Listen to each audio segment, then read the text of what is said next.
네, 우리 함께 보는 말씀은 고린도후서 9장 6절에서 15절까지 말씀입니다. 고린도후서 9장 6절에서 15절까지 말씀 우리 한 목소리로 같이 읽겠습니다. 이것이 곧 적게 심는 자는 적게 거두고 많이 심는 자는 많이 거둔다 하는 말이로다. 각각 그 마음에 정한 대로 할 것이요 인색함으로나 억지로 하지 말지니 하나님은 즐겨내는 자를 사랑하시느니라.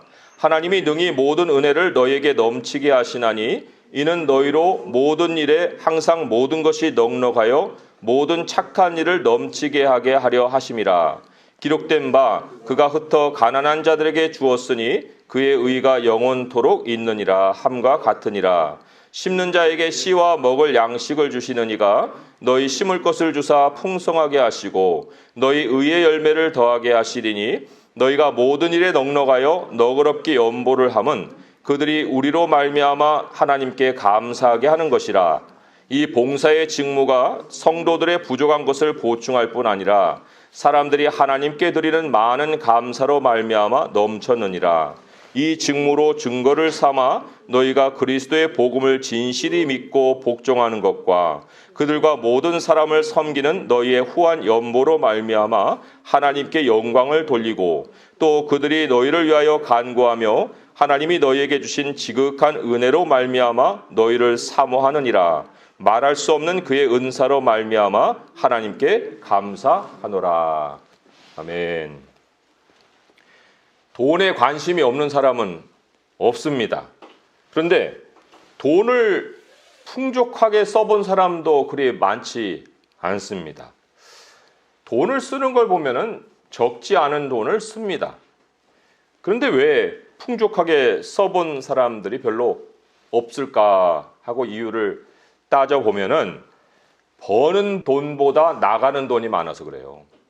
1,000만 원을 벌면 굉장히 많은 돈을 버는 건데 1,200만 원씩 지출을 하면 그 사람은 많이 버는 것 같지만 매번 부족하다고 느끼게 되어 있어요.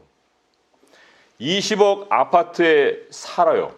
대단한 부자같이 여깁니다. 그런데 빚이 10억이에요. 그러면 10억이면요. 제가 3% 이자로 따져보니까 한 달에 내는 이자만 250만 원이에요. 그러면 1년이면 3천만 원입니다. 자, 연봉이 1억이라고 생각해 보세요. 연봉이 1억인데 3천만 원이 빚 갚는 데 써요. 그러면 나머지 7천만 원이죠. 그러면 20억짜리 아파트 생활 수준에 연봉 7천만 원으로 살 것 같아요? 못 살아요. 거기다가 세금이 얼마나 또 많겠습니까? 이런 모양만 부자일 뿐이지 그 안에는 빚에 허덕이는 모습들이 있기 때문에 풍족하게 버는 것 같으나 풍족하게 쓴다고 생각을 못하고 매번 쫓기며 산다는 거예요. 그런 빚이 있는 사람들의 공통의 생각이 뭐냐면 빨리 벌어서 빚을 갚아야지 이 생각이에요. 그런데 정작 빨리는 벌어서에 두는 게 아니고 빚에다가 두어야 되는 거예요. 빨리 빚부터 갚아야지 돼야 되는데 빨리 벌어서 빚부터 갚으려고 하니까 그 빨리가 이제 인생을 구렁텅이에 쳐넣어버리는 거예요. 잠언 20장 21절의 말씀에 처음에 속히 잡은 산업은 마침내 복이 되지 아니하느니라. 이 속히라는 게 빨리라는 뜻이거든요. 처음에 빨리 잡은 산업은 마침내 복이 되지 않는다. 이게 하나님이 지은 세상에 선포가 된 진리입니다. 이 진리가 지금 역사하고 있어요. 그래서 그리스도인은요 절대로 빨리 돈을 못 벌어요. 하나님이 막으십니다. 시도하지 마세요. 하나님이 제대로 된 하나님의 백성은 막아버리신다니까요. 뭐 하나님이 막더라도 그래도 뭐 어떻게 해가지고 속히 부를 얻어도 말씀에 따라 보면 마침내 복이 안 된다. 유익이 없고 근심이 되고 돈 때문에 많은 문제가 파생해서 자꾸 생겨버립니다. 디모데전서 6장 10절 말씀을 또 읽어드리면 돈을 사랑함이 일만하게 뿌리가 되나니 이것을 탐내는 자들은 미혹을 받아 믿음에서 떠나 많은 근심으로서 자기를 찔렀다. 누가 뭐 찌르는 것도 아니고 자기가 자기를 자꾸 찔러요. 그 찌름 때문에 병을 얻기도 합니다. 그러니까 인생을 돈 잃어버리는 원리 위에 세우면 이 모양이 되는 거예요. 우리가 돈 얻는 원리 위에 인생을 세워야 되잖아요. 하나님도 부자 되는 방법을 말씀에서 다 가르쳐 주셨거든요. 그래야 진정한 의미의 돈의 세상을 보게 되는 거예요. 돈의 세상이 있습니다. 근데 진정한 의미의 돈의 세상이 있고 거기에 눈을 뜰 수 있고 그래야 그 돈을 하나님이 원하시는 방식대로 쓸 수 있잖아요. 오늘 읽은 고린도후서 9장 6절에서 15절의 말씀이 성경 전체에서요. 제가 다른 많은 것들도 연구를 해봤는데 성경 전체에서 최고로 돈 버는 원리를 가르치는 본문이에요. 이 오늘 읽은 본문이. 오늘 이게 또 맥체인 성경 본문이기도 합니다. 그래서 나는 생각했어요. 아, 우리 성도님들이 돈 벌 때가 됐구나. 오늘 이 말씀을 우리에게 주시니 이 말씀을 우리 성도들에게 전하면 이제부터 이 말씀을 가지고 실천을 하실 테니 아, 이 말씀이 이제 우리 성도들에게 적용이 되는 때가 됐구나. 그런 생각을 해봤습니다. 오늘 말씀에 제가 부제를 달았어요. 부제 단 적은 한 번도 없어요. 여태까지 제 인생에. 근데 오늘 말씀에 부제를 뭐라고 달았냐면요. 2개의 톱니바퀴로 얻는 부다. 이렇게 부제를 달았습니다. 이거 그냥 단 게 아니고요. 제가 말씀을 묵상하는 중에 하나님이 이상을 줬어요. 큰 톱니바퀴 2개를. 그래서 제가 이 부제를 그래서 여기다가 달아 놓은 거예요. 큰 기어 2개를 하나님이 보여주셨어요. 이게 서로 이제 맞물려 돌아가는 그런 기어입니다. 자, 하나는 동력의 톱니바퀴예요. 하나는 종속된 톱니바퀴예요. 물론 그 가운데는 이제 작은 나의 톱니바퀴가 있습니다. 하지만 먼저는 큰 동력 톱니바퀴가 있고 거기에 내가 물리고 그 다음에 이제 두 번째 톱니바퀴가 물려서 세계가 잘 돌아가는 이런 모양을 이상 중에 저에게 보여주셨습니다. 그리고 이게 물려서 돌아가면 돌아갈수록 속도가 빨라져요. 속도가 빨라진다는 것은 부를 얻는 속도도 계속 빨라진다. 그것을 이제 의미를 한다고 볼 수 있어요. 자, 첫 번째 톱니바퀴가 뭐냐? 궁금하시죠? 첫 번째 톱니바퀴는 8절에 나와요. 8절에 나오면은 그게 은혜의 톱니바퀴입니다. 8절의 말씀을 함께 읽어볼까요? 하나님이 능히 모든 은혜를 너희에게 넘치게 하시나니 이는 너희로 모든 일에 항상 모든 것이 넉넉하여 모든 착한 일을 넘치게 하게 하려 하심이라. 세상이 아무리 돈을 벌어도 만족이 없는 이유가 왜 그런 줄 아십니까? 돈이 이 은혜라는 톱니바퀴에 물려서 돌아가지 않기 때문에 그래요. 미 연방 그 은행에도 윤정기가 있습니다. 그 윤정기는 종이돈을 막 찍어내요. 그 인플레이션이 생기죠. 그러니까 가치가 자꾸만 떨어집니다. 근데 은혜의 톱니바퀴는 그런 게 아니에요. 이 은혜의 톱니바퀴에 이제 내 인생이 딱 맞물리기만 하면 되는 건데 이게 엄청난 파워를 가진 톱니바퀴입니다. 읽었지만 하나님이 능히 모든 은혜를 너에게 넘치게 하시나니 이렇게 돼 있어요. 그런데 영어 성경을 보시면은 조금 뉘앙스가 달라요. God is able to make all grace abound to you 이렇게 돼 있어요. God is able to. 하나님의 능력을 지금 여기다가 소개해주고 있는 거예요. 넘치게 하실 수 있나니. 그러니까 전능자의 능력으로 돌아가는 은혜의 톱니바퀴입니다. 그러나 이제 내 인생이 거기에 맞물려 있느냐, 요게 이제 문제죠. 맞물려 있어야 되는데 매우 작은 톱니바퀴라고 그랬죠, 내 인생은. 자, A라는 톱니바퀴에 이제 내가 물릴 때 B라는 톱니바퀴가 생깁니다. 아직은 B라는 톱니바퀴가 지금 등장을 하지 않아 있어요. 자, 그러면 어떻게 하면 이 은혜의 톱니바퀴에 내 인생이 물릴 것이냐? 이제 그게 우리에게 지금 첫 번째 제기된 문제인데, 아까 읽은 8절은요, 물려서 잘 돌아가고 있는, 뺑뺑뺑뺑 잘 돌아가고 있는 그런 모습이에요.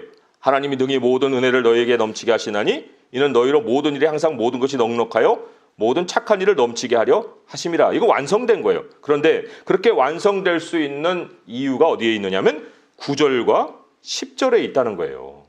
자, 9절과 10절을 같이 한번 읽어보겠습니다. 시작. 기록된 바 그가 흩어 가난한 자들에게 주었으니 그의 의가 영원토록 있느니라 함과 같으니라. 심는 자에게 씨와 먹을 양식을 주시는 이가 너희 심을 것을 주사 풍성하게 하시고 너희 의의 열매를 더하게 하시리니. 자, 이 먼저 10절을 봐야 됩니다. 10절을 보시면 심는 자에게 씨와 먹을 양식을 주시느니 하나님이시죠. 하나님이신데 하나님께서 우리에게 주실 때 이게 심는 자에게 씨와 먹을 양식을 주신다는 것이 돈이에요. 씨와 먹을 양식이 돈입니다. 월급이라고 이제 우리가 해볼 때 월급이 많든 월급이 적든 그건 상관이 없어요. 그것이 양이 상관이 있는 것이 아니고 그 안에 목적이 있다는 겁니다. 두 종류의 목적이 있다는 거예요. 하나는 먹을 양식이고 하나는 심어야 되는 씨입니다. 먹을 양식은 자기를 위해서 쓰는 거예요. 저축을 포함합니다. 어떤 사람은 저축은 심는 거라고 생각하지만 다 자기를 위한 것은 다 먹을 양식에 해당이 되는 거예요. 심어야 할 씨는 자기가 아닌 남을 위해서 쓰는 거예요. 근데 이 남이라는 범주에는 두 영역은 포함이 안 됩니다. 하나는 하나님이에요. 하나님은 사람으로서 대하실 수 있는 분이 아니에요. 그래서 예를 들어서 하나님께 드리는 11조는 구제금이 아닙니다. 그건 남을 위해서 쓰는 게 아니에요. 그건 마땅히 하나님께 드려야 될 걸 드리는 것뿐이지 그거를 뭐 내가 남을 위해서 썼다 이렇게 생색낼 수가 없어요. 그리고 자식에게 쓰는 것도 남이 아니에요. 뭐 내 자식에게 내가 10의 9를 씁니다. 그럼 다 자기를 위해서 쓰는 거예요. 그러니까 남에서 제외되어야 될 것이 하나님이고 자식이고 그 나머지 모든 사람이 바로 이제 남이 되는데 근데 오늘 이제 집에 가서 한번 계산을 해보세요. 생활비 빼고 저축 빼고 이제 11조 빼고 그 나머지에서 몇 프로가 내가 남을 위해서 지출을 하고 있느냐. 이게 계산 딱 나옵니다. 지금까지 뭐 가계부 정리 안 해보셨던 분들은 한번 해보세요. 지금 이번 달부터 내가 지금 몇 프로를 다른 사람에게 쓰고 있는가. 몇 퍼센트가 돼야 된다고 성경이 얘기하는 거는 없어요. 뭐 10%면 잘하고 5%면 아니고 이런 말은 없습니다. 그러나 원리는 있어요. 6절에서 7절의 말씀이 그 원리예요.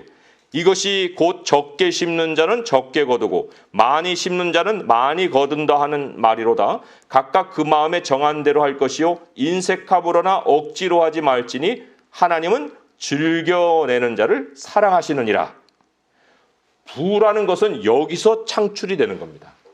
6절과 7절에서 부가 창출이 된다는 거예요. 우리는 뭐 주식 부자, 부동산 부자 뭐 이러면 되게 부러워하고 나도 주식을 해야 되나? 부동산에 해야 되나? 뭐 이렇게 생각하겠지만 그런 부자는요. 걱정도 부자예요. 걱정도 많아요. 자, 그러면 하나님이 부자 되는 방식을 가르쳐 주셨으니까 이제는 내가 구제 한 20%씩 해야겠다. 이런다고 하나님 받는 게 아니에요. 여기 억지로 하지 말라고 그랬죠. 억지라고 하는 말이 5절에도 나와요. 연보답고 억지가 아니니라 얘기해 나오는데 그 억지라는 말에 풋노트가 붙어 있어요.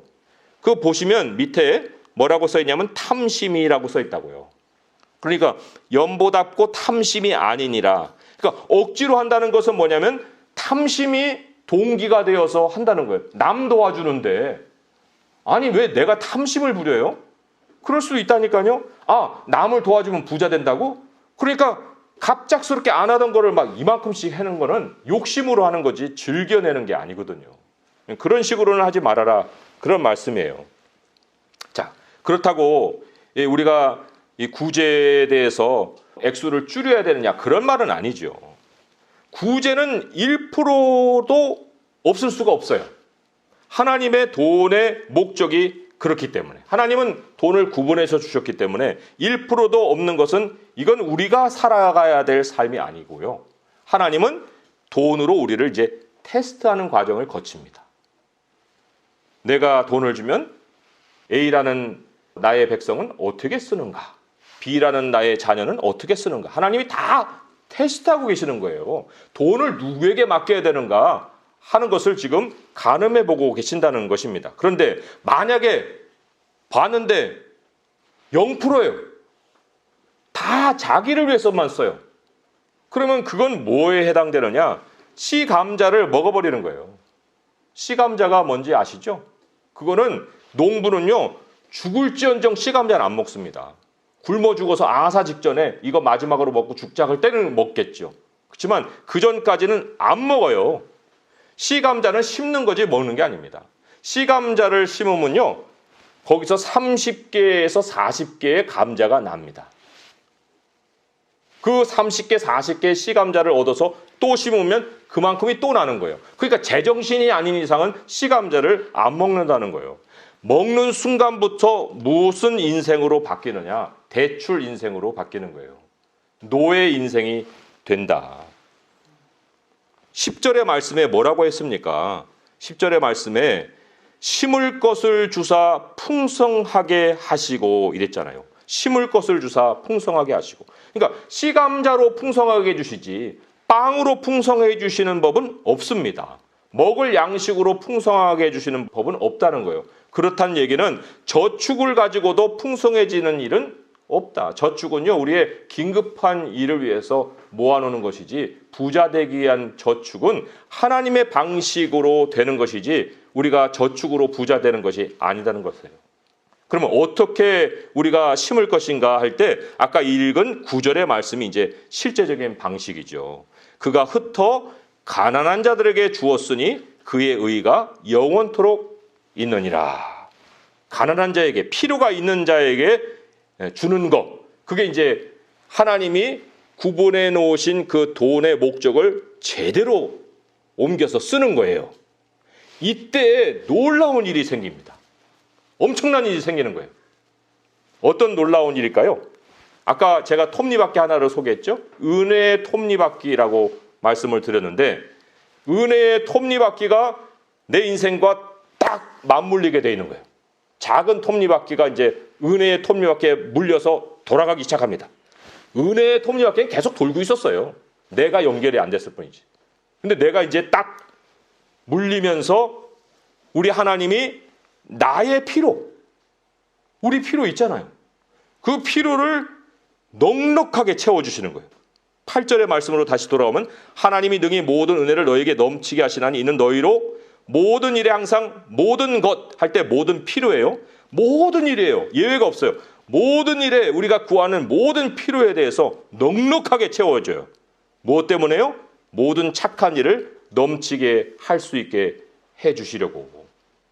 여기에 이제 부가 창조가 된다는 거예요. 부가 창출이 된다. 야, 얘는 돈을 맡겨도 되겠구나. 돈의 목적을 아는구나. 그러니까 더 돈을 맡겨서 더 착한 일을 할 수 있게끔 부를 몰아다 주신다는 거예요.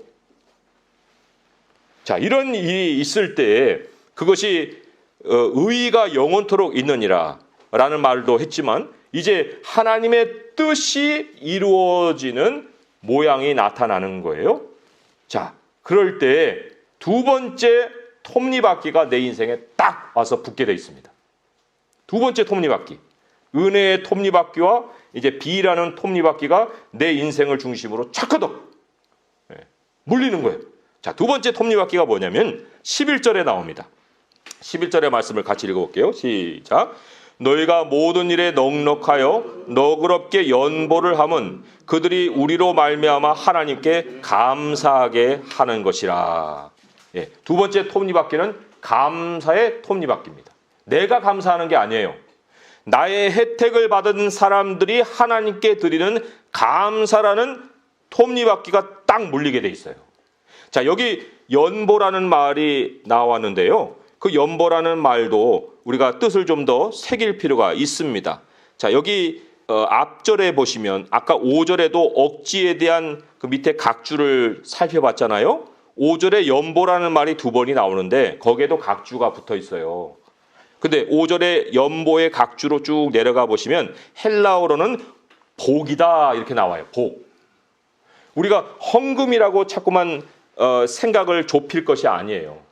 다른 사람에게 우리가 나눠주는 거, 그거 복을 나눠주는 겁니다. 아브라함의 자손으로서의 우리의 특권이에요. 다른 사람에게 복을 나눠주는 거예요. 자, 그런 우리가 나눠주는 것이 이제 12절에서는 봉사의 직무라 이렇게도 나와요. 이 봉사의 직무가 성도들의 부족한 것을 보충할 뿐 아니라 사람들이 하나님께 드리는 많은 감사로 말미암아 넘쳤느니라. 여기 이제 두 번째 넘치는 게 나오죠. 아까 8절에 착한 일을 넘치게 하는 일이 있었고 12절에 보면은 많은 감사로 봉사의 직무가 넘치는 거예요. 착한 일이 넘쳐나는 거예요. 구제하는 일이 넘칠 수 있게 해주시는 거예요. 무엇으로요? 두 번째 톱니바퀴, 감사로. 그 감사가 어떻게 드려지는 거냐? 하나님께 이제 여기저기에서 사람들이 기도를 드립니다. 13절에 보면은요, 뭐라고 기도를 드냐면 이 직무로 증거를 삼아 너희가 그리스도의 복음을 진실히 믿고 복종하는 것과 그들과 모든 사람을 섬기는 너희의 후한 복으로 말미암아 하나님께 영광을 돌리고. 하나님 감사합니다. A라는 성도의 그 복으로 인해서 저의 필요를 채워주시고 하나님이 하나님의 은혜를 저에게 나타내 주시니 감사합니다. 하나님께 영광을 돌린다는 건요, 자기 삶에 나타나신 하나님에 대한 감사를 드리는 거예요. 그것만이 아니에요. 14절에 보면은 또 그들이 너희를 위하여 간구하며 하나님이 너희에게 주신 지극한 은혜로 말미암아 너희를 사모하느니라. 하나님, 저에게 베푼 그 A라는 성도를 축복해 주세요. 그 성도의 손길을 축복해 주세요. 그 성도의 손길을 더 축복하셔서 많은 착한 일을 더 할 수 있게 해주세요. 이런 기도가 있게 되는 거예요.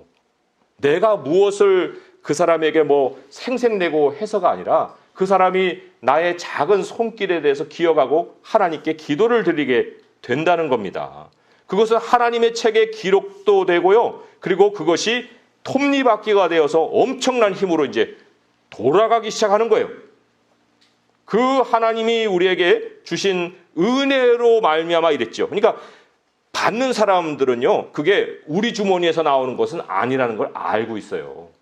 왜요? 하나님이 능히 모든 은혜를 넘치게 하신다고 8절에 말씀했기 때문에 14절에 기도 드릴 때에도 하나님을 너희를 위하여 간구하며 하나님이 너희에게 주신 지극한 은혜로 말미암아 너희를 사모한다고 그랬잖아요.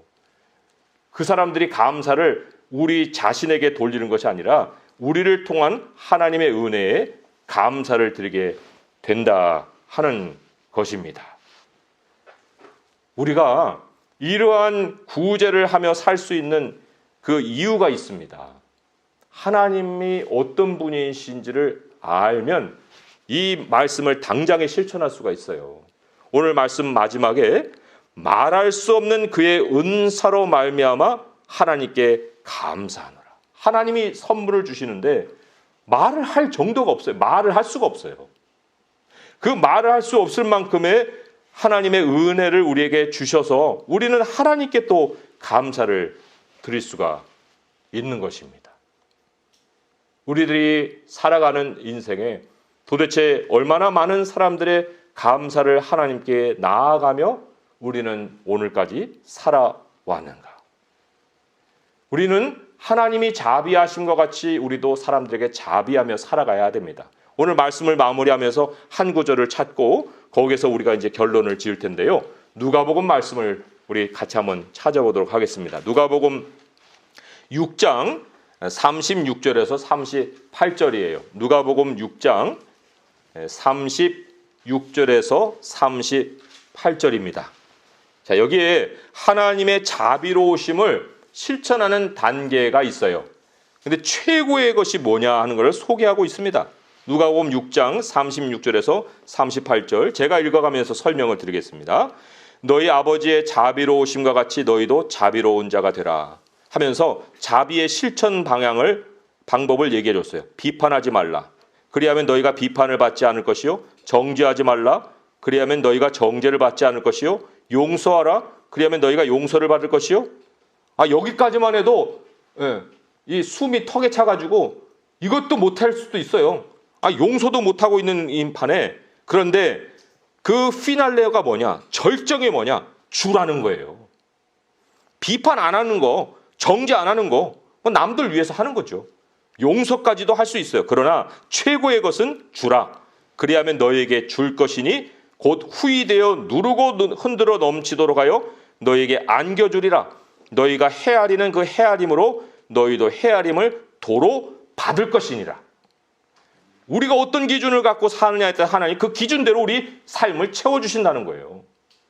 그러니까 절대로 우리가 1단계, 2단계 정도에서 머물고 살지 맙시다.